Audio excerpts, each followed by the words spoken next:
বন্ধ করো ভুয়া বাতরি প্রচার বন্ধ করো সত্য প্রতিষ্ঠা করো ভুয়া বাতরি বন্ধ করো ভুয়া বাতরি বন্ধ করো সত্য প্রতিষ্ঠা করো শালমাকন জিন্দাবাদ শালমাকন জিন্দাবাদ ভুয়া বাতরি প্রতিষ্ঠা বন্ধ করো ভুয়া বাতরি সম্প্রচারণ করা বন্ধ করো ভুয়া বাতরি সম্প্রচারণ করা বন্ধ করো শালমাকন মোৰ নাম শাহ আলম আকন। মই ফুটকিবাৰী ৯ নং ফুটকিবাৰী গাঁও পঞ্চায়তৰ 10 নং শাখাৰ চিমলাবাৰী শাখাৰ ৰাইজৰ এজন মনোনীত প্ৰাৰ্থী হিচাপে মোক এইবাৰ বাছনি কৰিছে। আগৰ দুটা মেম্বাৰ আছিল, তেওঁলোকৰ কাম কাজ ভাল লগা নাই, যাৰ কাৰণে মোক ৰাইজৰ মনোনীত প্ৰাৰ্থী হিচাপে বাই কৰিছে। ইয়াৰ আগত মোৰ 7 তাৰিখৰ পৰা মোৰ নামত বহুতো অভিযোগ উত্থাপন কৰিছে, প্ৰায় 20ৰ পৰা 25খন অভিযোগ উত্থাপন কৰিছে, কিন্তু তেওঁলোকে কোনো অভিযোগত মোৰ ৰাইজৰ ওচৰত যাব নোৱাৰে, যাৰ কাৰণে মোৰ নামত এটা মিছা অভিযোগ উত্থাপন কৰিছে। এইটো সম্পূৰ্ণভাৱে যিজন ব্যক্তিয়ে মোৰ নামত অভিযোগখন উত্থাপন কৰিছে তেওঁ নিজে এজন কেণ্ডিডেট, যে আপোনালোকৰ কাম হ'ল সত্য প্ৰতিষ্ঠা কৰা।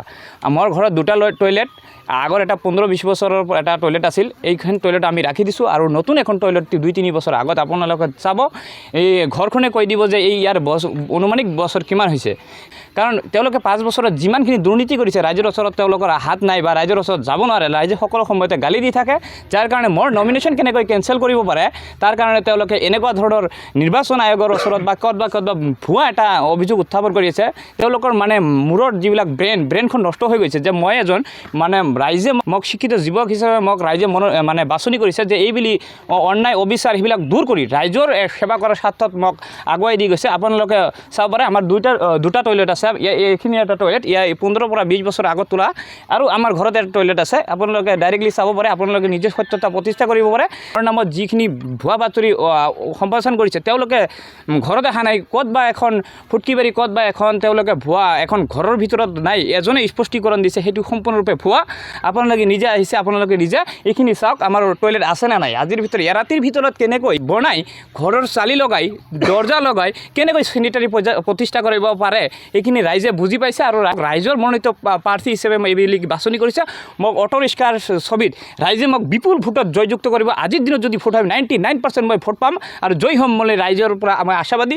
তেওঁলোকক তেজপুৰত ভৰ্তি কৰাৰ কাৰণে যদি টকা লাগে, ৰাইজে আমাৰ লগত কথা পাতিছে যে তেওঁলোকক তেজপুৰত ভৰ্তি কৰাৰ কাৰণে যিখিনি টকা দিব লাগে দান বৰঙণি তেওঁলোকক দি দিব, কাৰণ ইয়াত দুৰ্নীতি কৰাৰ বা দালালৰ কোনো ধৰণৰ স্থান নাথাকে।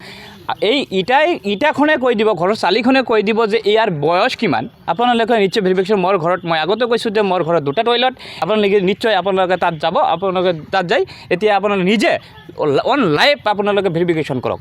মই নিৰ্বাচন আয়োগক অনুৰোধ জনাম যে তেওঁলোকে যিবিলাক মিছা অভিযোগ উত্থাপন কৰিছে, আপোনালোকে মোৰ ঘৰত আহক, মই এভিডেঞ্চ দিছোঁ, মোৰ নামত যিখিনিত মানে এভিডেঞ্চ দিব লাগে সকলোবোৰ এভিডেভিট দি দিছোঁ। তেওঁলোকে আমাৰ ঘৰত আহক, তেওঁলোকে ভেৰিফিকেশ্যন, চাইণ্টিফিকেলি ভেৰিফিকেশ্যন আমাৰ ডাইৰেক্ট ফিল্ডত হয়, তেওঁলোকে ভেৰিফিকেশ্যন কৰিব লাগে আৰু স্পষ্টীকৰণ লাগে। আৰু আমাৰ 9 নং ফুটকিবাৰী গাঁও পঞ্চায়তৰ অন্তৰ্গত আমাৰ চিমলাবাৰী গাঁৱৰ আমাৰ মাননীয় ৰাইজৰ প্ৰাৰ্থী শাহ আলম আকনক ফুটকিবাৰী কোনো এটা নিজ অকলে সি যাই কি কৰিছে, মিছা এটা অভিযোগ দিছে যে আমাৰ শাহ আলমৰ কোনো লেট্ৰিন নাই, শাহ আলমৰ কোনো কি নাই কাৰণত দিছে। আপোনালোকে চাওক যে লেট্ৰিন আছে না নাই, আপোনালোকে এটা প্ৰমাণ কৰক যে আছে না নাই। আৰু অকলে এক ৰাতিৰ ভিতৰতে সি কৈ লেট্ৰিনটো বনাইছে। আপোনালোকে এটা ৰাতিৰ ভিতৰতে কি লেট্ৰিন বনাব পাৰে নেকি কোনোবাই, কোনো মিস্ত্ৰীয়ে? আপোনালোকে চাওক সি, গতিকে আপোনালোকে এতিয়াও আপোনালোকে সেউজীয়া হৈ গৈছে, আপোনালোকে চাব পাৰে, আহক আহি ভেৰিফিকেশ্যন কৰি চাব পাৰে যে এতিয়ালৈকে কি কৰিছে। এই টয়লেটটো ইউজ কৰাই আছে, বাৰে বাৰে মিছা অভিযোগ দিয়ে। আজি ৰাইজে সাংবাদিকক মাতা কাৰণ এইটোকে হ'ল যে আমাৰ ভুৱা অভিযোগটো সত্যতা প্ৰমাণ কৰাৰ কাৰণে, যে আহি যাতে সেইটো চাই, যাতে ভেৰিফিকেশ্যন কৰি চাই যাতে সত্যতা আছে না মিছা আছে এইটো প্ৰমাণ কৰে। সেইকাৰণে আমাৰ ৰাইজসকলে মাতিছোঁ সাংবাদিক ভাইটিসকলক। মই মুছলিম ছাত্ৰ সন্থাৰ কোকৰাঝাৰ ডিষ্ট্ৰিক্ট প্ৰেছিডেণ্ট হয়। কালি শুনিলোঁ যে কিবা কোনে চিমলাবাৰী গাঁৱত 3টা কেণ্ডিডেট খেলিছে। 3টা কেণ্ডিডেটৰ ভিতৰত এজনে তাৰ বিৰুদ্ধে কিবা অভিযোগ দিছে যে তাৰ কিবা লেট্ৰিন নাই, যে এইটো তদন্ত আপোনালোকে একদম কাৰেণ্টলি লওক। যদি শাহ আলম আকনৰ এনেকুৱা চলিউশ্যন কিবা আছে, এইটো যি ৰিয়েকশ্যন ল'ব আপোনালোকে, এইটো শাহ আলম আকনে হৈ আমি গোটেইখিনি আছোঁ মানি ল'ম। আৰু যদি নাই, যিজন কেণ্ডিডেটে তাৰ এগেইনষ্টত কৰিছে তাক বহাই দিব লাগে। যে যি হওক ৰাইজে কৈ আছে খাইৰুল হুছেইনে মানে অভিযোগটো দিছে, এই কেণ্ডিডেটটোক বহাই দিব লাগে। কালি মই মোবাইল চাওঁতে এটা নিউজ পাইলোঁ, নিউজত দেখিলোঁ খাইৰুল মণ্ডলে যিটো কথা কৈছে তোমাৰ চেনিটাইজাৰ নাই বুলি। মই নিজে বনাইছোঁ, আপুনি চাব পাৰে। তোমাৰ 3-4 বছৰ আগত নিউজত চলুৱা ৰং ধৰিছে, আপুনি চাব পাৰে। তোমাৰ এইটো যিটো কৈছে পুৰা মিছামিছি কথা। আমি নিজে মিস্ত্ৰী হয়, মই লেট্ৰিনটো বনাইছোঁ। 3-4 বছৰ হ'ল।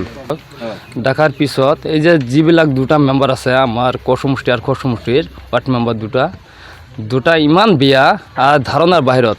এটা ঘৰ আহিলে ঘৰৰ পৰা 5,000 টকা খোজে, কিবা এটা কৃষিৰ লোন কৰিলে তাৰ পৰা 3-4 হাজাৰ টকা খোজে। তোমাৰ কিবা এটা লেট্ৰিন চৰকাৰৰ পৰা দিলে 600 টাকা খোজে। এনেকা খুজি আছে। আমরা গোটাল রাইজে বহি মানে শালম আকনাক মানে আমরা সেলেক্ট করিলো, মানে শালম আকনাক মানে আমরা বিপুল ভোটে জয়যুক্ত করে দিম। মেম্বার বানাই দিছে এই 5 বছরে। আমাক কি করে দিছে এই রাজে?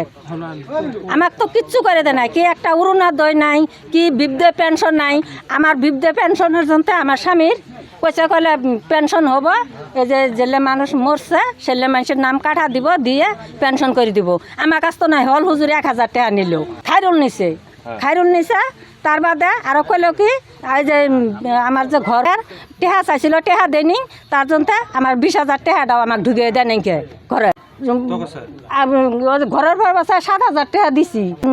20,000 টাকা জব কার্ডও ঢুকিয়ে দিব দেহে, আমরা টেহা দেয়নি দেহে, আর টেহা আমাকে ঢুকিয়ে দেয় নাই।